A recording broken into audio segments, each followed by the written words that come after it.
With the Imperial Agents Codex having been announced at the start of the week, I figured let's take a look at the one that came before, way back in 2016. Greetings everyone, I am Sister Lilia and welcome to my armory. So, Agents of the Imperium, or Imperial Agents. Once again, there is an Inquisitor on the cover. Imperial Agents. Came out at a wacky time. Back in 2016, a few months before this came out, we got the Burning of Prospero book. Book, and maybe not book, but certainly boxed game, and I think Horus Heresy Black books. And a lot of folks in the lead up to this coming out, after it had been announced, were expecting there to be rules for Adeptus Custodes and Sisters of Silence in this book. It would have made sense, but no. Just jumping in, the other reason people were kind of excited and looking forward to this codex was GW had trolled us. They'd done a video on their recycling, which included a throwaway line at the end. There's all kinds of cool stuff in here. Cool, this isn't released for months yet. Plastic Sisters of Battle? A line that wouldn't ring true until 2019. So instead, we didn't get them in here, but we got all of these. So, Imperial Agents, back then, was a conglomeration of Imperial sub-factions that can be used to support other Imperial armies. And I mean, look at the contents page. We've got Cult Mechanicus, which gave us Tech Priests and Engine Seers and Servitors. We've got Imperial Navy that gave us that gave us rules for other Imperial factions to use the Officer of the Fleet and Valkyries. Mind you, this didn't get any kind of a thing with Forge World. Forge World did not, if I remember correctly, let this subgroup take other assets that, were Imperial Navy, such as the Vulture or the Vendetta or the Thunderbolt. Astra Telepathica, who have been in a really bad place their entire existence in 40k, the way things have been going. We got the Primaris Psyker, we got the Astropath, and we got the Wide Vein Psykers. Sisters of Battle finally got a physical book, which had been the first time since 3rd edition, although they had been in White Dwarf back a few years prior in 2011. And then in, I think, 2013 got a digital-only codex, which, funny enough, it came out around a bit after the update to Apocalypse that happened during 6th edition, so Sisters got several formations, none of which got adapted into normal game formations to go into this book. The Deathwatch being integrated in, being in the Imperial Agents Codex is not a new thing. They were put in here back in 2016. Grey Knight's got some stuff in here. The Assassinorum, Legion of the Damned, and the Inquisition also were in this book. Boy, we've got a few more agents of the Imperium these days. So, starting off the sub-factions. Each of the sub-factions in this and the Sisters of Battle had a smaller detachment in it that you could take one main unit and between one and several other units with them. For the Mechanicus one, we got the Engine Seer as the main unit we got to take, with the option to take Servitors with them to help buff them for doing repairs. That was the main focus, but of course we got Mechanicals of the Omnissiah, which I'm not sure how relevant that was to them, given you don't want the unit fighting things, you want it repairing things. You got the forces of the, well, not really. You got the option for to take a Valkyrie. You got the Aeronautica one, which gave you a Valkyrie, and an optional Officer of the Fleet. The Astra Telepathica was a wacky one. You got the option to take a Primaris Psyker and up to 3, between 1 and 3 of either Astropaths or Wildvein Psykers. Now, back then, psychic powers weren't the kind of boring thing they are at the moment here in 10th edition. Back then there was whole disciplines of psychic abilities which did various things. Pyromancy was fun. You got to throw fireballs around and melter blasts. I can understand why it got removed. Sororitas I'll talk about in a moment because it's a big one. Deathwatch got shafted. People think the new Imperial Agents codex is harsh on death, is cruel to the Deathwatch. This one treated them worse. Yeah, Deathwatch didn't get any of their characters. They only got to take they only got the corvis blackstar, and it had to be taken as a transport.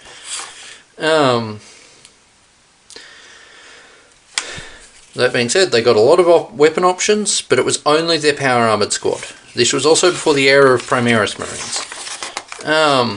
Your Deathwatch Appendix, which gave all the rules. Your Grey Knights got pretty hard shafted too. You got only your Terminator squad, your Interceptor squad, your Nemesis Dreadknight, and the 3 flavours of Land Raider. And those are mainly in there for the Inquisition, is my feeling.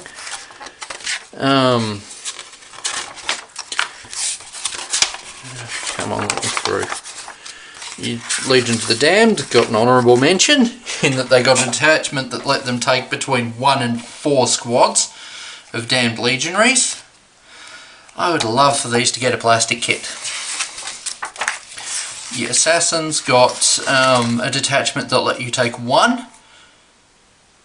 But one of 4 flavours of It Dies Now that range from your Vindicare, it dies from long range, it dies from a knife in the back, everything in its area dies with it, and your Claxus Assassin, which is, I hope you're not a psyker because you're going to have a brain-splitting headache that will destroy you.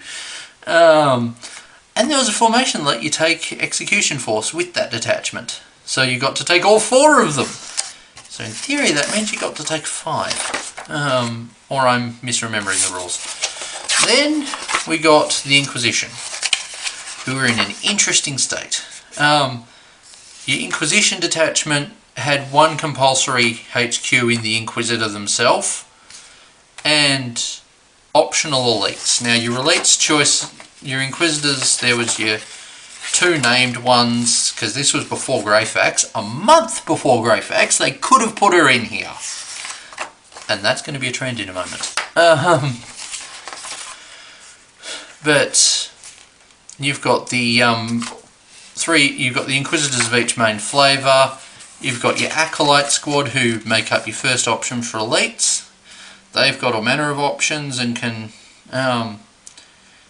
even take up to power armor. Now, why you would put power armor on something that hits on a 4+, I know, newer people, that says 3 on there and you're thinking, oh, it hits on a 3. No, it doesn't, it hits on a 4, because that's how ballistic skill worked, and if there was negatives, if you were attacking someone with a higher weapon skill in close combat, it even got harder. Your Demon Host was an elite's option, Kero was as well. Chimera, for some reason, got put as a heavy support. It's a dedicated transport. That's all you can take it as. And then you've got the Inquisition Warband,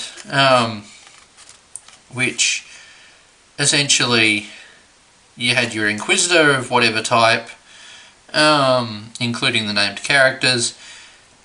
You got your, essentially what it was, you started with an Inquisitor. They're an individual model. Everything below them on here is joined into their squad.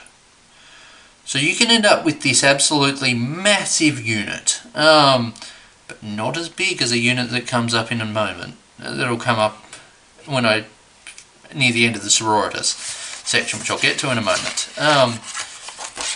So yeah, you've got there a couple of pages of upgrades. Now, before the Inquisition had come out, they actually had got, like a few years before this book came out, there had been a digital codex for the Inquisition and the Sororitas. And in that codex, they had gotten a whole lot of options.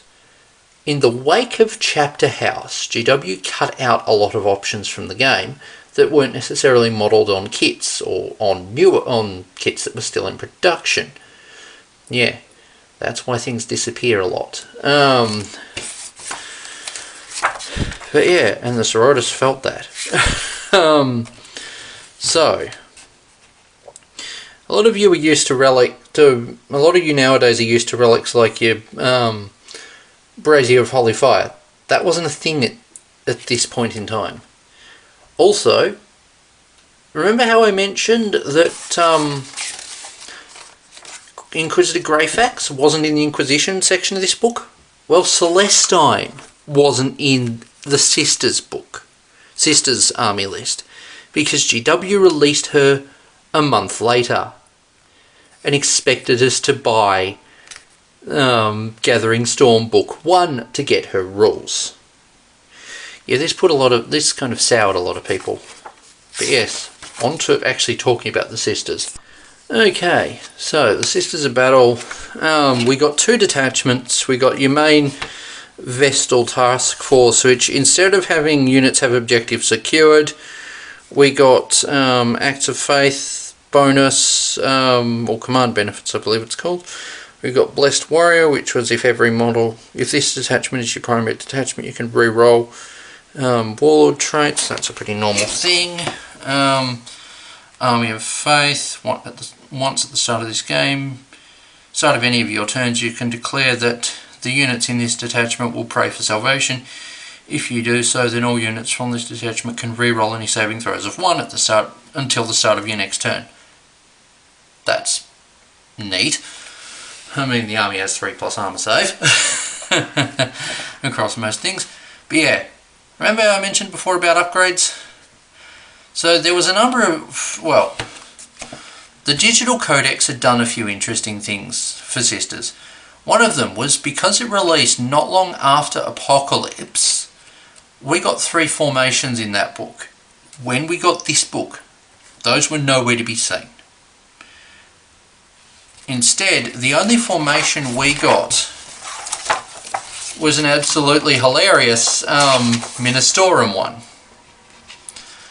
that got the option to take 1 priest of whatever armament. So I've got one with an eviscerator here.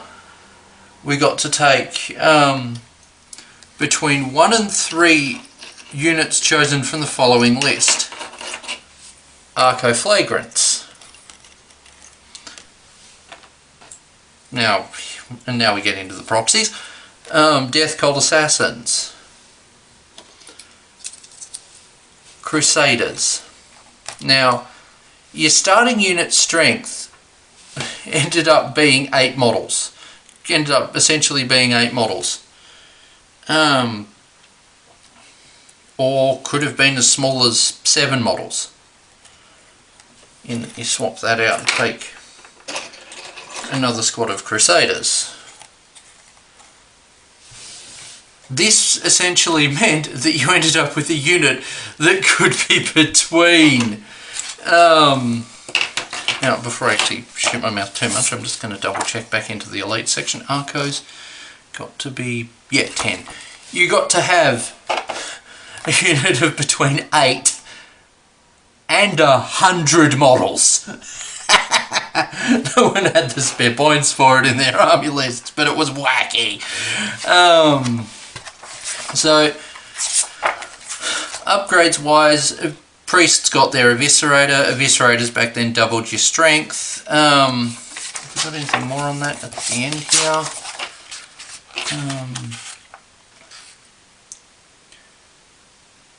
No, we don't. A main piece of unique war gear that we got was Loudhailer, which allowed all friendly units within 12 of a model to re-roll leadership tests.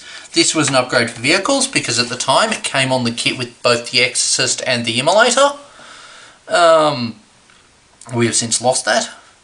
There was also the option for for command squad to have a dialogus. But yeah, we had non-named characters that in this codex. We didn't get any, despite the fact that alongside this codex we actually got a named character whose name I cannot remember. That one from the art, I'll have it on screen. But yeah, a wacky thing that happened here. So you've got your canoness, she can be armed as is shown. You've got your Ministorum priest. They can take, as I said, you've got the option for an eviscerator, it's not very good. You've got the option for a plasma gun, again, not very good. Well, actually pretty good, apart from the fact you look at it and you realise he's hitting on 4s. But yeah, you had Uriah Jacobs, he's gone. Pentia squad, your Sororitas command squad, that was where things got interesting. So, the Sororitas got the option for, back then they had a dedicated command squad kit, which is where these 3 models here come from. You've got your Dialogus, your Sister Hospitalia, and your Sister with Blessed Banner, which was actually called a Sacred Banner of the Order Militant or a Blessed Standard, whichever you wanted it to be. They could also take a Simulacrum Imperialis, and they could take melter bombs. You could give them you could equip them like their members like Sister Superiors, although there weren't many model options for that standalone at the time. Or you could do something absolutely wacky. Because you got the option with this to have any Celestian from this unit may take items from the melee weapons list, ranged weapons list, special weapons and or heavy weapons list. That meant you got to have a second Retributor squad, or a 4th, because back then you could only take up to 3 heavy support. So that meant you actually got to have potentially a 5 model Retributor squad armed with multi-melters or heavy flamers, which is wacky when you think about it. Like, it's not as wacky as, you know, Hellblasters, or looking at the Space Marine Codex as various one flavour of weapon, heavy weapons and special weapons units. But yeah, we got to do it first. And only for a few months, and wow, some of these are dusty as all heck.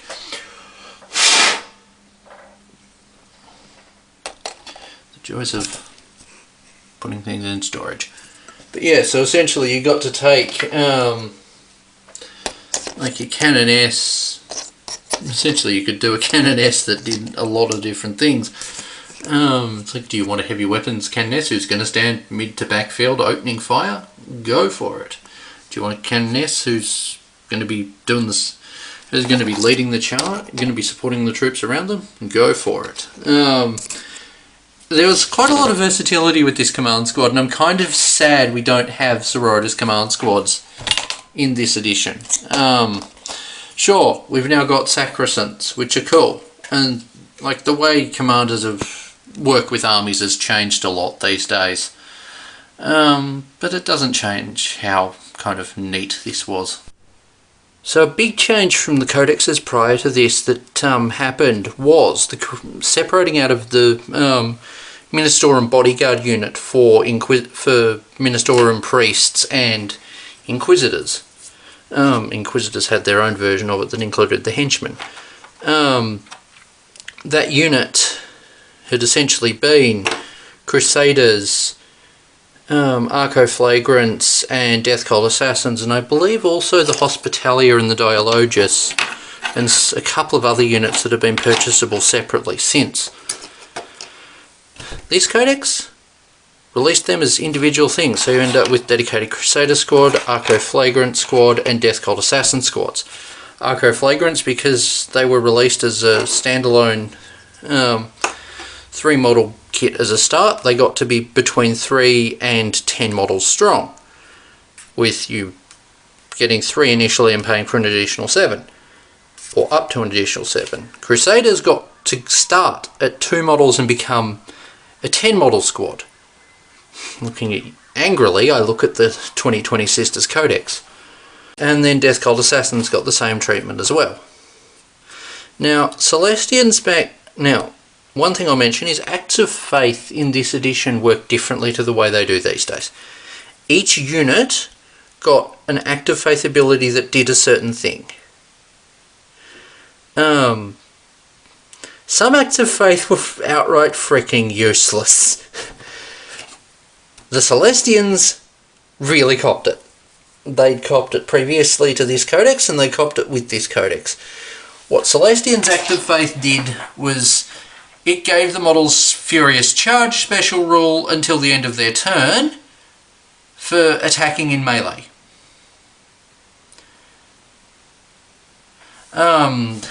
The problem with this is the unit doesn't come with the only model in the unit with a melee weapon is the Superior. No one else has it. The Canonesses, Acts of Faith for the Repentia was a bit more useful because it gave them Feel No Pain on a 3+. The Command Squad one was Endless Crusade, which if successful gave the models Fleet, Crusader, Move Through Cover special rules. I don't remember what some of those rules actually do. Battle Sister Squad 1 was Acts of Faith. This unit can be used to shoot in either use once. This model's Act of Faith can be used to shoot in either the shooting phase or in the player's assault phase, i.e. Overwatch.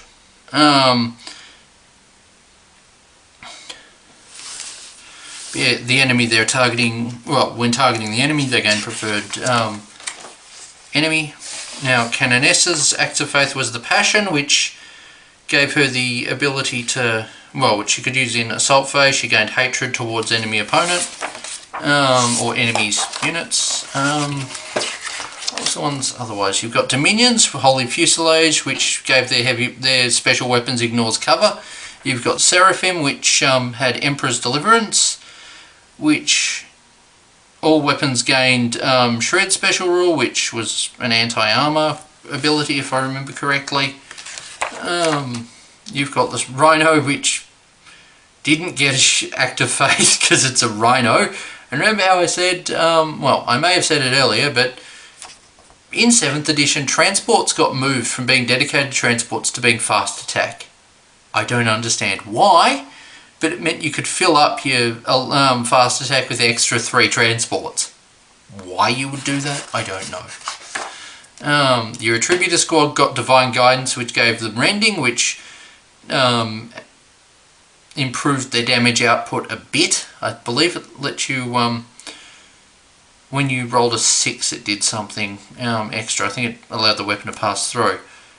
And then you've got the Exorcist and the Pendant Engines. Back then, Pendant Engines were on par with Dreadnoughts stats-wise. It's a shame that's changed, but then we've now got larger squadrons of them. The Ecclesiarchy Formation I've already talked about. And then we've got the Warlord traits. So yeah, overall, this codex would have been better if it didn't have a 6-month lifespan. This book came out at the end of 2016, as in mid-December 2016. 8th edition 40k dropped in June, if I remember correctly, of 2017, and hard reset the rules. This book became a paperweight after 6 months. I really hope that doesn't happen with the new Agents Codex. I hope it gets more than a year of life. Because, yeah, this book is the reason I was partly so salty about the Imperial Guard Codex. Because I paid not quite full price for this book. I got it through a stockist, but didn't knock much off the price. But yeah, I can't really say would it be worth getting this book, because, well, the book's no longer relevant to the game, beyond being a paperweight or something that models use as cover. It was a wacky book. I wish I'd been able to get more than 3 games out of it. But unfortunately, that was how life was at the time.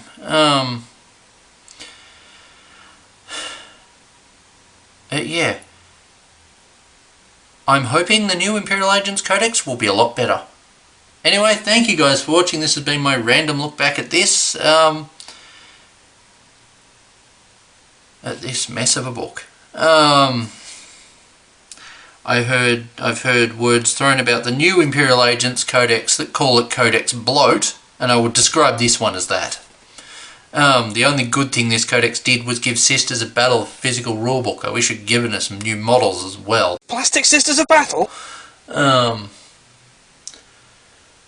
But it wouldn't be until the year of this book that GW actually took notice of Sisters of Battle fans' love of the Sisters by their mass buying up a resin character model.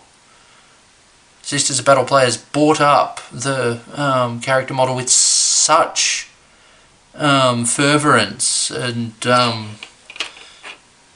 so heavily that GW were forced to go, okay, maybe there's money in the Sisters. So in that respect, this codex did okay. But it was more the model that was released alongside it.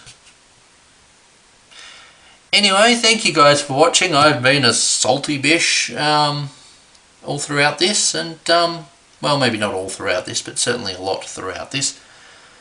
So yeah, if you played with this codex, what was your experience with it?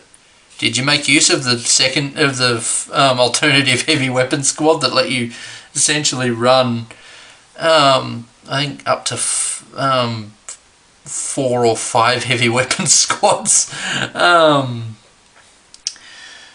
The time when that felt like it would have been broken. Now I look at how Hellblasters and Eradicators are a thing. Anyway, thank you guys for watching. I will be back in future. Catch you around. And before I go, here's how a model that I did earlier in the year is coming along. I've had to change a weapon out to match the new codex, but otherwise